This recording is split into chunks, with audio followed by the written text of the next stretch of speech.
السلام علیکم دوستو، کرکٹ کی تازہ ترین اپڈیٹ حاصل کرنے کے لیے میرے چینل کو سبسکرائب کر لیں۔ حفیظ نے شکست کا ذمہ دار متضاد امپائرنگ کو ٹھہرا دیا۔ پاکستان کرکٹ ٹیم کے ڈائریکٹر محمد حفیظ نے جمعہ کو آسٹریلیا کے خلاف میلبرن کرکٹ گراؤنڈ دوسرے ٹیسٹ میں 317 کے تعاقب میں مہمان ٹیم کے 79 رنز کی کمی کے بعد متضاد امپائرنگ اور ٹیکنالوجی کی لعنت پر جزوی الزام لگایا۔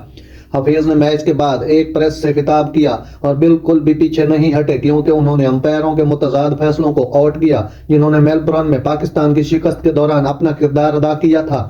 ہم نے ایک ٹیم کے طور پر کچھ غلطیاں کی ہیں، ہم قبول کرتے ہیں اور ہم ان چیزوں کا ازالہ کریں گے، لیکن ایک ہی وقت میں مجھے یقین ہے کہ متضاد امپائرنگ ٹیکنالوجی کی لعنت نے واقعی ہمیں ایک نتیجہ دیا جو مختلف ہونا چاہیے تھا۔ حفیظ نے ایک پریس کانفرنس میں بتایا، محمد رضوان کے خلاف فیصلے کے بعد پاکستان واپسی کرنے میں ناکام رہا۔ ہم میلبورن ٹیسٹ میں فتح کے بہت قریب جا چکے تھے۔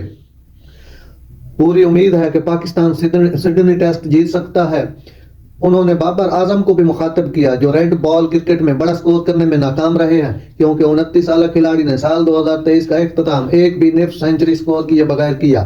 بابر ایک عظیم کھلاڑی ہے، ہمارے خواہش ہے کہ وہ آنے والے میچوں میں بڑا سکور کرے۔ وہ نیٹ پر واقعی اچھی بیٹنگ کر رہا ہے۔ ہم سڈنی ٹیسٹ میں بابر کے پاکستان کے لیے میچ وننگ اننگز کھیلنے کے منتظر ہیں۔